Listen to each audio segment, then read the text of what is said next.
Okay, welcome again, everyone, to Thriving Thursday. It's a pleasure to be back. This is FolaFayo with you here. So we're talking about Valentine's Day, and I was asking how your vows was if you celebrated Valentine's Day. And I was saying mine was quiet. And one thing I was thinking about when we approach the day and about the time of the day is that if you've been dating, courting, and being married, for a minimum of about 5 years in total, at some point you probably start running out of gift ideas.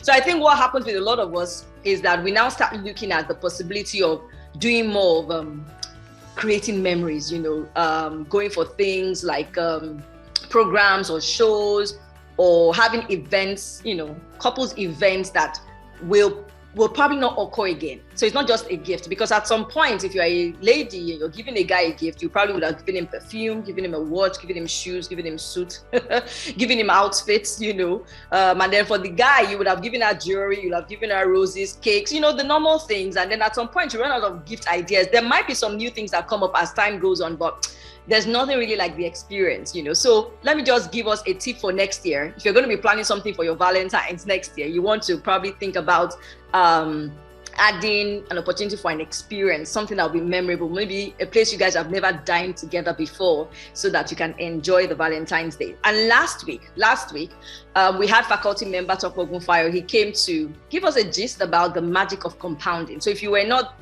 there and you've not watched the replay, please, I will encourage you to go watch the replay.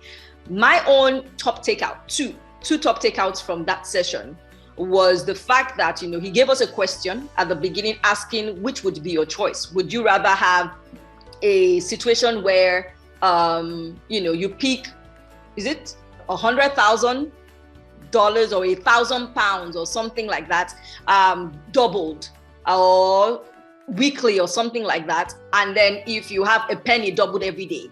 Anyway, the summary of it is that by the 28th day, that was when the magic happened. So they were doubling the penny daily, but the other option looked juicier until the 28th day, when the penny that was doubled every day now, went over it.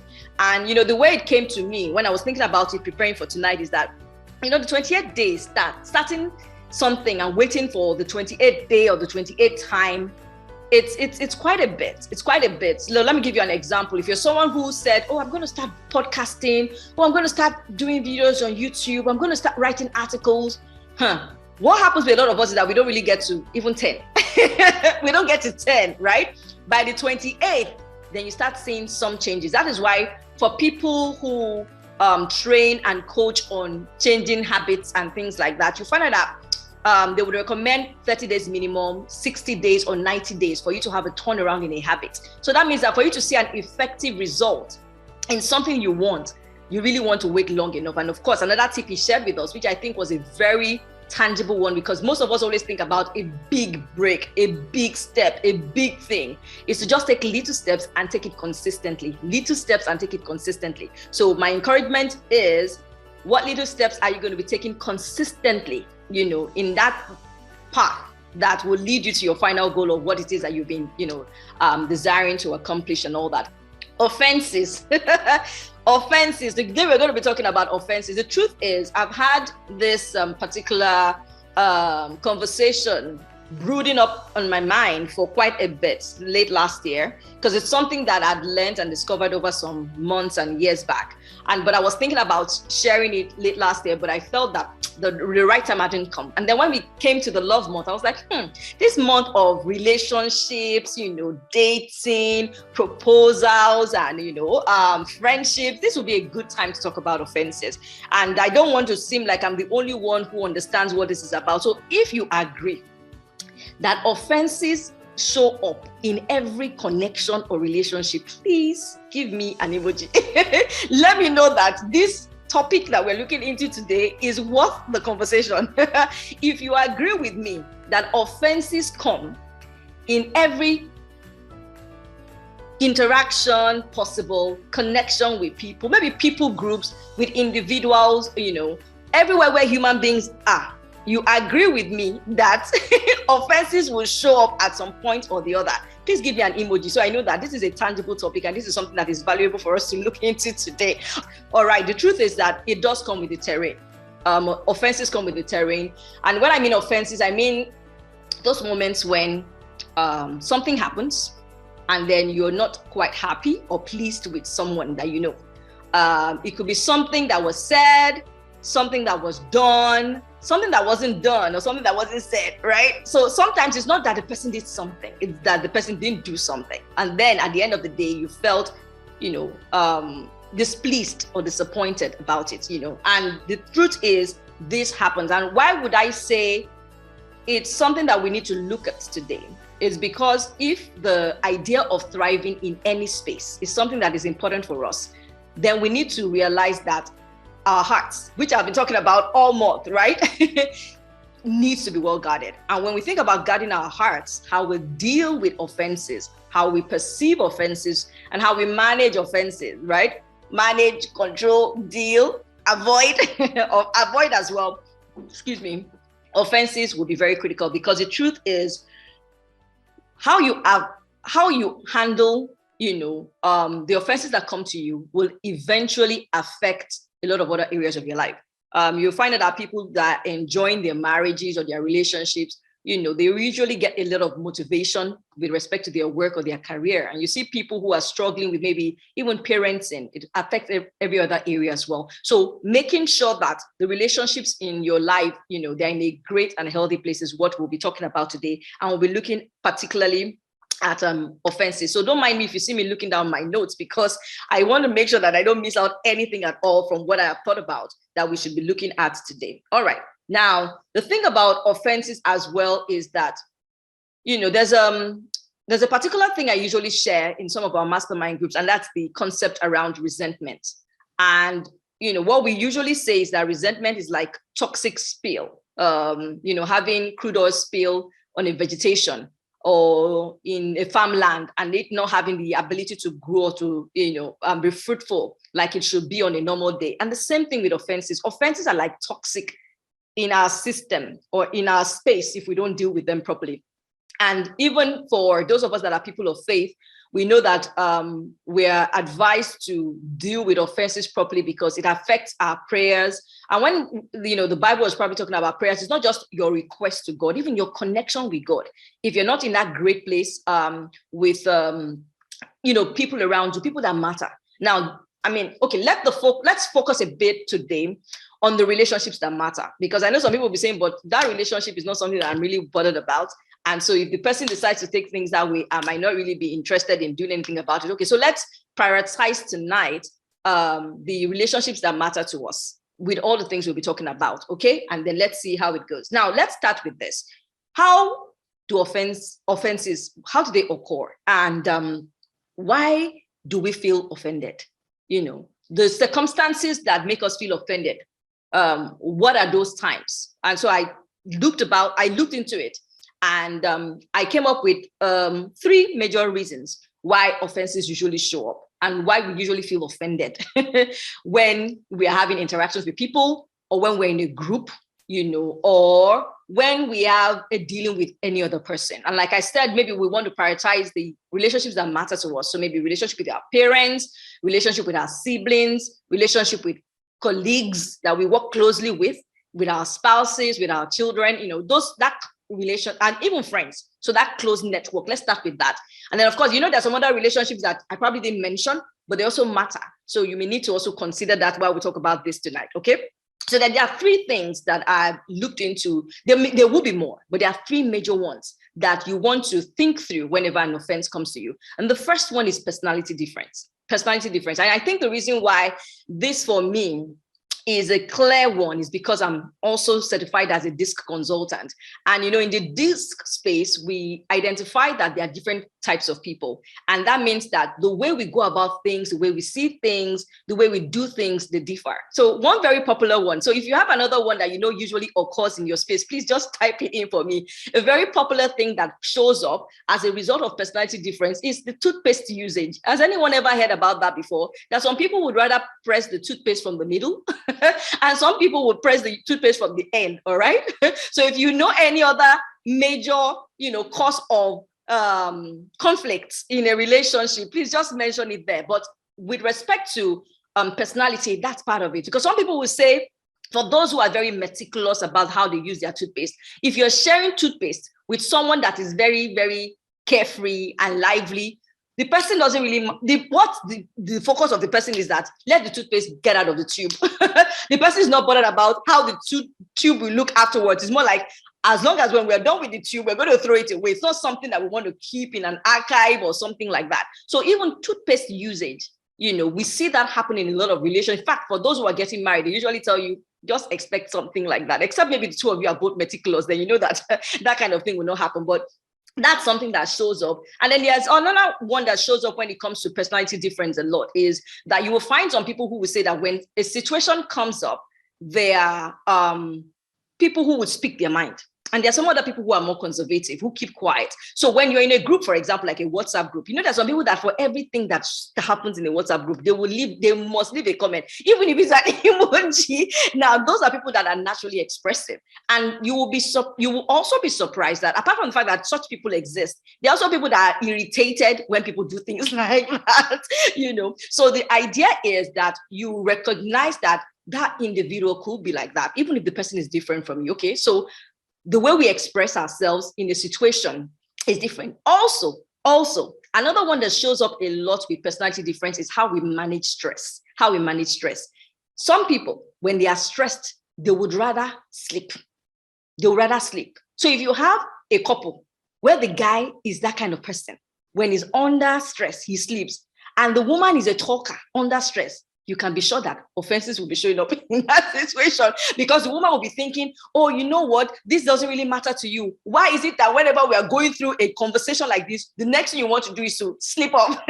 Because she's not realizing the fact that that's the way that person distresses. All right. So personality differences usually are a reason why conflicts or offenses could show up in a relationship. Now, the other reason that usually comes up for a lot of people will be perspectives. I don't know how many people remember this poem that we did in school, the 6 blind men. Is it the 6 or the 7 blind men of Hindustan? And they talked about some blind men that were guided to an elephant, and they were told to describe the elephant. Someone was touching the body of the elephant, and he said, oh, this elephant, if this is the elephant that I've been hearing so much about, the elephant is like a wall, because that particular man was touching the body. Now, somebody else touched the leg of the elephant. And for those of us that have seen elephants in real life, or we've seen it in pictures, we know that the legs of an elephant, they're usually big. It was like, this is like the trunk of a tree. Maybe that person was, able to see before he got blind, because the comparison means that the person has seen before, right? So the person like, this is like, the trunk of a tree. And, you can imagine them arguing and say, no, the elephant is like a wall. Another person said, no, the elephant is like a trunk of a tree. Then another person touched the tail. I was like, oh, this elephant is like a rope. So you can imagine those of us that can see, and we're looking at them, we're like, okay, if only you knew that you're all correct, but also not completely correct at the same time, right? And that's really what happens with relationships. We are seeing things differently, and we see things differently through a filter. There are a lot of things that could filter, the way we see things. Our background, right? There are some people that are used to seeing a working mom and a working dad. And for them, if they're going into a relationship, if she's a lady, she assumes automatically that the man should be understanding that she will be going to the workplace, because that's the filter she grew up with, right? And then you'll find out that in some situations, some families grew up without having grandparents in the house. Their grandparents lived apart from them. But some families had grandparents lived with them till they died. So for them, they feel like naturally, my mom and my dad is going to stay with me as we go on, because that's the upbringing, that's the filter. So what's happening at that stage when an offense is coming is that the person is making decisions and taking choices or steps that are in line with their perspective. It doesn't mean that you're both right or wrong. It just means that you're looking at it differently. And that's why for my husband and myself, because we also sit with couples and we take them through premarital counseling sessions, is to tell them that, look, your spouse's feelings or suggestions or concerns are valid. You need to validate it. That is the way the person is seeing it at that time, unfortunately. So you may think as a guy that, wow, well, Valentine's Day, I got her roses, I got her cake, I got her. And then the lady is saying, well, you got me all those things, but we didn't go out for dinner. Oh, let me tell you what that happened to us some years back. my husband got me very nice gift. He usually does that. And I didn't get a card. I think it was Christmas or Valentine. I was like, I didn't get a card. And my man, I'm like, you didn't get me a card. But he gave me some other good gifts, because for me, I think a card is like, the ribbon that you put on top of a gift that is wrapped. Because in my mind, I'm like, a card speaks volumes. You understand? So that's the way the person is seeing it at that time. It's not as if you haven't really put in your effort into that thing. So when an offense is coming in a relationship, the person is telling you how they feel at that time. You might think you've given your best, but the person is saying, I don't feel it that way. Now, I'm not saying you should go work yourself out in every relationship, but I'm just saying that the first place to dealing with an offense is even understanding the fact that that is how the person sees that thing at that time. Now, the third reason why an offense could be perceived in a relationship is expectations. Expectation. This one is a big one. This one is a big one because it happens in two ways and in two layers, kind of. The first way that it happens is that you've not even stated your expectation. Both of you have not stated, or all of you in the group, you've not stated your expectation. So you form a partnership. You say you want to start a business. All of you are excited. Maybe, all these startups are the new thing in town now. You're young, you're from the university. Maybe somebody's tech, somebody is good with marketing, somebody is good with, has connections, marketing. Another person has this skill, and you all come together. You've not sat down together to decide, at some point, guys, this is how we're going to divide the profits. This is how we're going to be looking at our shares and our stake in the business or in what we're building. You've not had that conversation. And then all of a sudden, you assume that because you were the tech rep from the beginning, they should make you VP of tech. And then that does not happen. And then the other two, somehow they had a conversation and they were like, well, you're good with that, but we'd rather have you, because the conversation did not happen. Many times when offenses happen, it's because conversations did not happen. You did not state what you expected. And the reason why many of us get offended is because we have that expectation in our mind. We assume that the person or the people we're involved with, they know. So we've not stated it. We've not said, you know what, I'll rather have a mug when I'm taking beverage. I don't want a mug when I'm taking water. Some of us are like that. We are particular. When we want to go and serve ourselves juice or water or soda, we'd rather have a glass cup, not a mug. Some people don't mind mug, bowl, anything. They are fine with it. So you've not stated that that's your preference. You've not hinted your spouse that when you get up from the bed, you know what, I would really like that you at least try to straighten your bed once in a while, even if you say it with a joke. We've not said it. So we've not stated our expectation. So in your mind, you've forgotten or you assume that the person is like you, is thinking like you. No, we're not all the same. We're all different, And so what happens is that at that point, you will get offended. You will feel offended, especially if the person seems to be repeating it. Then you get more irritated. In your mind, you're like, can't you see that I was upset? Especially when you think that because you showed how upset you were. And then the person said, sorry, and just mentioned it, but you still haven't had that conversation. So in the place of expectation as a reason why offenses come, it's because you've not had that conversation with the person involved. Now, one level is to have the conversation. The other level is to agree. Because many of us feel like, well, at least I've told you what I prefer, but you've not agreed. Because somebody may say, I would like that you go with me to point B. No, let's say point D. And the person say, yeah, but I'm actually going in minus D. Okay, so what I can do for you is take you to point B. Is that okay with you? We've not had that agreed conversation. So conversation, one level. Second level, agree, because it is at the point when you agree that it is clear that you both know what you should or should not be doing to each other or for each other and saying to each other or, in that space, because expectation has not been set. Now, another thing, so I talked about the fact that it happens in two ways and then in like two layers. So with the person involved, I described the situation now. Now with the person involved, what happens is that the person doesn't even know. Number one, the person doesn't know that that's what you want with that individual. The person doesn't know because you've not shared it and you've not explained how you'd rather have it done. Because you can tell the person, I like my food hot. But you like your food hot. Does that mean that you want it fresh from the cooker or you want it fresh from the microwave? They are two different things because you've not really stated that. Now, the person doesn't know. The second reason, under expectations with the individual, is that the person doesn't have the capacity. Even if the person knows, the person doesn't have the capacity. And we miss that bit out in the place of an offense. Because in our minds, we think that if we were the ones, we could have done that thing well. So you think that at least now you should know sometimes people, friends, thrivers, sometimes these individuals do not have the capacity to meet up to the expectation.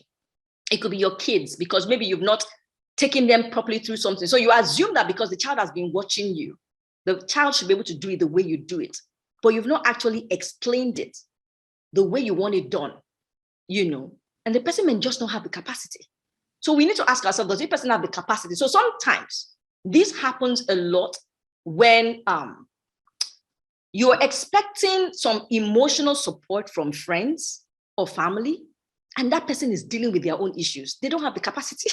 They don't have the capacity. Or you are in a personal development space like I am, or you are in a service space where the work you do, you're expecting that your family and friends might be the first to support you or promote you. I was in that place too 2-3 years ago when I first started, and I used to get concerned that you are my friend. I expect that you will blow trumpet of the things that I'm doing.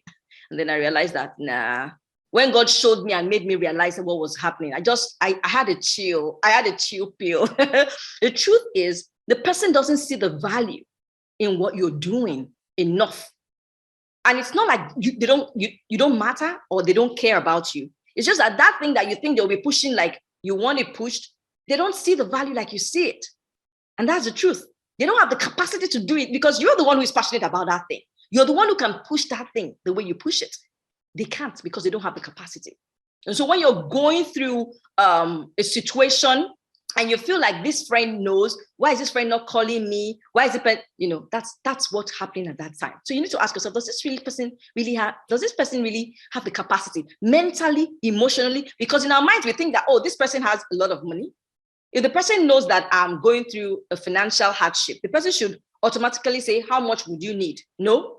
Some people are not saying things that way, and we need to get that right. I see that time is going. I've been explaining how offenses come. That's not really where I want us to end tonight. So I'm going to rush quickly through things we need to consider when offenses come. All right. Now, if I didn't mention any top reason on how offenses come, please just drop it in the conversation so that others who can see it later can also enjoy that with us. Now, some things that I just want us to consider while we'll deal with offenses, because the truth is, like I said, they will come as a result of this thing: personality differences, perspectives that are different. Of course, some of them are also due to personality, but some of them are not personality based, that they could be as a result of the person's upbringing. And then, of course, expectations that have not been stated clearly, and then, of course, agreed on. But then how do you do it? The first thing is when you're dealing with an offense, because now we all know offenses will come as a result of this, right? So if you know the reason why that offense came, it is easy for you to manage it and to deal with it. It is when you've not sat down to think, okay, what could be the reason why I feel irritated that this person did this thing or this person didn't do this thing? I know, okay, we are different people, or maybe I didn't tell the person I would have won. Because the truth is, some of us have expectations of people and we've not told them what we expect from them. So you need to actually say, it's you who didn't play your part fully. So you want to take time to talk to the person. But the truth is, one of the first things you want to do when you have an offense come up in a relationship or in a connection with people is to, first of all, prioritize talking to that person before talking to other people. It's a mature approach. It's a healthy approach. It's a righteous approach. I don't even know how to also describe it more than the 3 words I've used right now, but it is the right way. You need to prioritize talking to that person first. Now, if you feel that you don't have the courage or the capacity to approach the person immediately, and you feel like talking to someone else would help you, yes, but don't make it a norm of talking to people. Two may be permissible depending, but 3, 4, 5, many people, and hinting them that this is what this person did. Like I said, the priority is the person who offended you. Okay, but if you want to unburden and you're married and you want to share with your spouse, you're dating, you want to tell your girlfriend or your boyfriend or your fiance, that's okay. That's okay. But making it a habit of every time you see someone who knows that person, like I read somewhere recently, don't try to recruit someone to be on the same page of resenting that person like you are at that moment, right? Because they don't really understand the pain like you have gone through it, right? So you want to make sure that you prioritize talking to this person and making sure that you talk to few people. about it. It helps, because the truth is, the more you talk about it with every single person who knows that something might have come up, the longer it takes for you to actually deal with that offense. And it's like having a wound. It's like saying that an offense is like a wound. And after a while, if you deal with it properly, it will go. Some may leave scars, and those scars are maybe the ones that let us know that, okay, this person, I want to be careful about this person, which is fine sometimes. But then if you're talking about it everywhere you go, then the likelihood is that that wound is not going to heal. And that's what happens. And that's why I would say prioritize talking to this person first. But if you know you don't have the courage to, and you think that you'd rather not, then minimize the number of people you talk to when it comes to that person, okay? The second thing is, this one is a dicey one, and it takes a lot of grace. People of faith, we need to key into the power of the Holy Spirit to do this one, is to try to do the same things you used to do before the offense came. Try to continue to do the same thing. So if it's the person's birthday, if normally you would send a card, send a card. If normally you would post the person's picture on your DP or your status or your face or your social media, do it. Don't stop to do those things. The things you used to do. Now, you may not do it with the fanfare like before, but don't completely cut off doing the things of virtue that you used to do to that person. Because what you're doing when you continue is that you are actually letting the channel be open for a reconciliation. When you continue to do the things that you used to do with that person, I know that it's something that is not very easy, because I've had that challenge in my space. But I can tell you that for everyone I have been intentional to do that with, eventually I get in a good place with the person. So when the person puts up a post, for those of us that are social media people, I guess those are the people that are here with me tonight, you want to make sure that, when the person puts up a post, when the person shares something, just leave a comment where you would have done it before, really, especially when the person is celebrating something, or when you sense that the person is going through something. It's the person's anniversary, child's birthday. If the person is your friend, please continue those things, because doing it is letting you know that you can let love override that thing. It's a love month, and love is a decision. It's a feeling, but it's also a decision, that you need to take when it comes to that person. Like I said, we're focusing on relationships that matter, the relationship that you must keep in your life, right? But like I said, please let's make sure that we try to keep that, channel open by doing the kind things we used to do before the offense came. All right. Now, another thing is that you might be in circles where people are talking about that person, and when they are actually referring to what that person did. Wow, it's an interesting world. You might be on a platform where people are hinting about that person, but you are not going to join that conversation after today. Hopefully, all right? After today, you're not going to join that conversation. Don't continue to badmouth or add to the perception people have that you probably had as a result of that conflict, because the truth is, you might eventually deal with it, and they might not know you've dealt with it, but in their mind, they will think that you guys are not back on the same page. All right. So you want to avoid, and like I said, avoiding those toxic conversations about that person will help to heal that wound quickly. And you want that wound to heal, and as much as possible to go without a scar, right? You want it to go completely without a scar. So let's make sure that when you're in a conversation where that person is involved, or when people are referring to that person, especially when it is the same thing the person did to you, you want to stay neutral, and except if your opinion is asked, you don't probably want to say much about it, all right? Because keeping it to yourself and dealing with it like we've talked about in previous steps would be very helpful. Now, the other thing, and this one is particular for the people of faith, we have the grace to do this one, is to pray for the person. This one, I can tell you, is powerful. It is powerful. It works. It works. So when you know that someone is being funny, I've had that a lot of times. And there's no way you can be doing the kind of work some of us do, showing up online, sharing things, and you will not sense that people are behaving funny to you. You will know.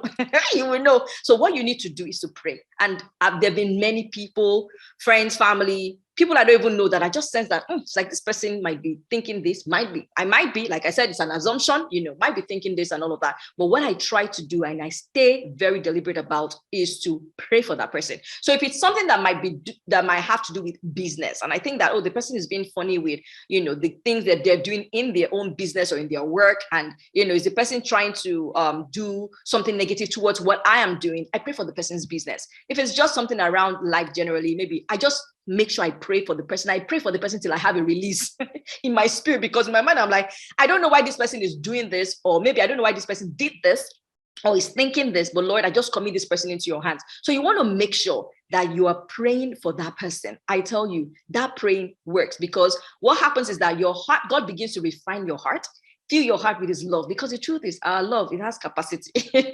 Our love, it has capacity. It has a place that it can reach. After a while, we get exhausted. Now, for you not to be exhausted in loving and in being kind, you need to pray. All right. Now, the last one that I'll just leave us with today is, sometimes when offenses come, we want to give space and time. We want to give space and time. It could be that the person just wants that time off.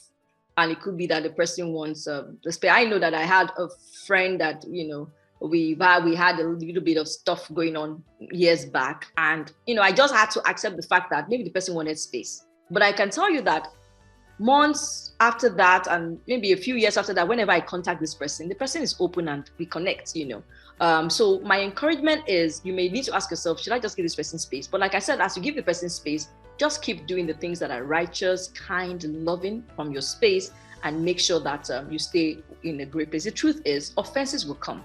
We cannot escape it. Human beings, we're not perfect. We are flawed. People will do things that would offend us. People would do things that would shock us, right? But the truth is, if it's a relationship that matters, we want to keep those things few. In the words of my husband, that's the way he says it. We want to keep it few and far apart. Few and far apart. And then whenever they do happen, we want to, have our hearts in a great place. I've been talking a bit about our heart all month, because I think that for us to really love and thrive, our hearts really need to be in a good place. And if your heart is hurting, you need to get to that place where you get the peace of God to envelope you and to guide you. Now, I wanted to leave you with one of the books that has changed. I always tell you about my books, my top two, right? Well, apart from the Bible. So I won't even put Bible with any of these books, right? Because the Bible is in a class of its own. But two books that I've always talked about, As a Man Thinketh by James Allen and Science of Getting Rich. But the other book, my third top book that has changed my perspective on relationships, especially when people behave funny around you, is Reduce Me to Love by Joyce Meyer. That book is fantastic. You cannot go through that book and your mind about people will not change. It is fantastic. So if you want to get it, please do get a copy. But if you're also saying today that, okay, FolaFayo, I hear you, I'll get the book, but I am having some things that I'm dealing with now. I need to offload. I need to deal with it properly. Please let's have a complimentary session, all right? So my team member on Facebook is going to be sharing a link for you to book a session. It's free, don't worry. Let's just start. Let's kickstart the conversation for you. Let's go a bit deeper into this. Let's help you to come to a place where you'll feel okay when these offenses come. When I mean okay, I don't mean that you are attracting the offenses. I'm just saying that you are open enough to say, okay, well, it's as calm. How do we deal with it? And then how do we get over it and get over it in a proper way? So I hope that I've been able to express, enough for you tonight to just, go think about dealing with offenses appropriately, and knowing that even though it comes, we can manage it properly. Okay, I don't want to take our time by reading some of the comments that I'm seeing here on Facebook. So if you're not on CEDA, our Facebook group, then my encouragement is please go just check out the comments that people have dropped there, because there's really none on Instagram right now. But for everyone who has joined me on Instagram, and for anyone who is watched on Facebook, thank you for joining tonight. I look forward to more connections with you in the future, and particularly testimonies of how you have thrived despite the offenses that you would have been facing. God bless. Enjoy the rest of the week. Bye.